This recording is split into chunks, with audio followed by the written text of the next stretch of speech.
You do pronounce it Bean. It's Bean, yeah. Yeah, as in A can pork of and beans. Okay. Well, Michael, now that we've settled how to pronounce your name, Michael Biehn, spelled B-I-E-H-N, which makes it, what is the derivative? It's German. German. Yeah. Well, I can identify with that. Weigand is a I guess pretty you can. German name, so we'll share some Should get along sauerkraut. well. Yeah, share a plate of kraut or something. Anyway, people will remember you from The Terminator, which was, I guess, the most recent thing you did before this, right? Well, I did The Terminator. Actually, after I did The Terminator, I played a character that ran 3 episodes on Hill Street Blues, Yes. which was a real sweetheart of a guy. And then I played another character on a 4-hour movie for television called Deadly Intentions, where I played another sweetheart. This is a guy who was a schizophrenic, a true story of a doctor who was emotionally abusing his wife and children. And then I did Aliens. That, as I look at you, Michael, it's strange to me that casting directors would put you in those kinds of roles. Did you especially want to do them, or what was it about you and your readings? I don't know. I also did a movie called Lords of Discipline, which was a movie about the first black cadet in the South, where I played a nasty character. And I did a movie called The Fan, where I was with Lauren Bacall and played a psychotic character too. I did a lot of kind of leading boy characters when I was younger, and I think that you sort of hit an age range somewhere between 23 and about 27, where you're not leading boy anymore and you're not quite leading man, so you're just sort of picking up the pieces, and I think that's where some of that stuff came from. Did you get this role as a result of working with Jim? Working in The Terminator, yeah. We got along real well in The Terminator, and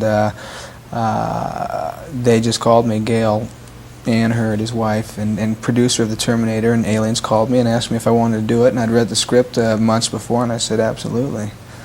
Yeah.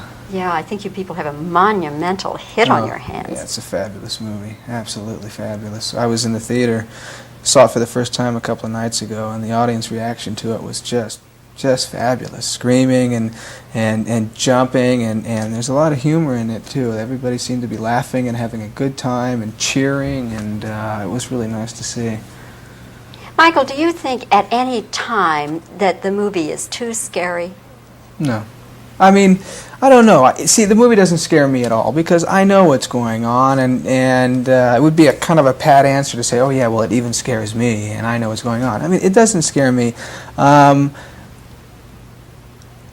It's hard for me to answer. I've never really seen a movie that is too scary. I mean, when it gets too scary, we go like this, right? I mean, that's what I do.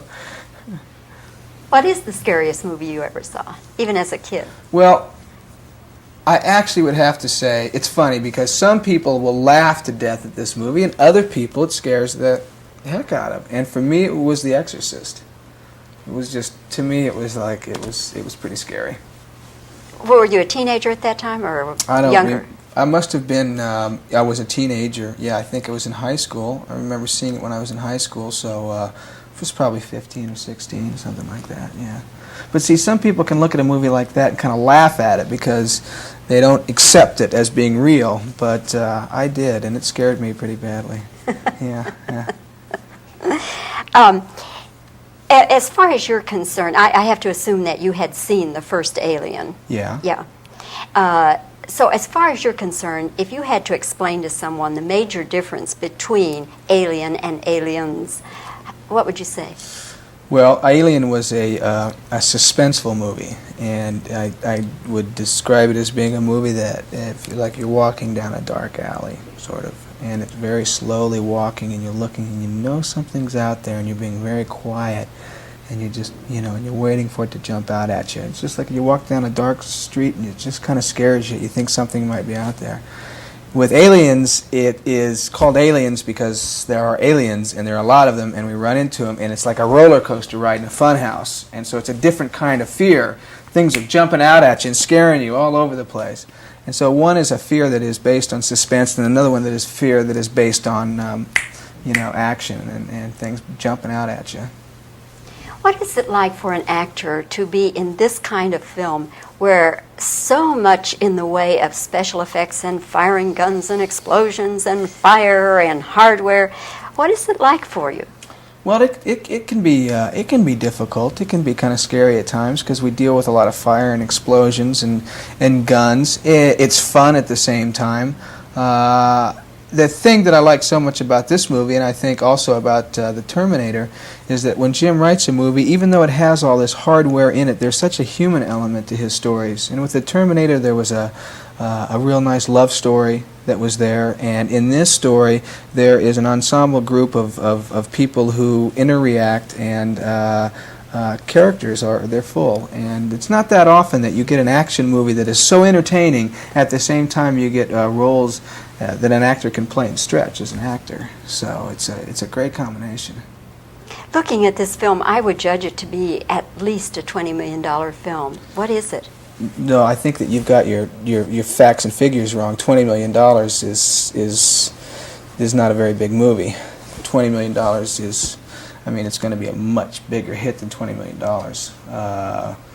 30? The Terminator, for instance, made, well... No, I'm talking about cost to make. I'm cost sorry. To make. I'm sorry, I thought you meant how much money it was going to make. No. But looking at it, it looks like it cost at least $20 million. It cost, I think, a little bit less than $17 million. And that's because, the reason why it looks like it's a better film than it is, because James Cameron and Gale come from Roger Corman's School of Filmmaking, and they know how to do things. It's so fascinating to watch Jim do things. He'll do things where if he doesn't have enough of something, like the hypersleep capsules, when you see the movie, you'll see all these hypersleep capsules lined up, and he's only budgeted like for 4 or 5 of them, and he needed like 10 or 12. So he takes a mirror and he puts it on one side and gets a double reflection, and all of a sudden he's got like 12 of them. And they think that way. They think cost effective.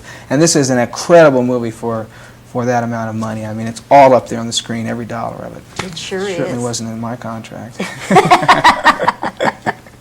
Michael, you're fun to talk with. I enjoyed it very, very much. Thank you. And again, congratulations. I loved your performance. I think the film is just a whopper, really. I agree. Okay, thanks. Nice talking with you. Thank you. My pleasure.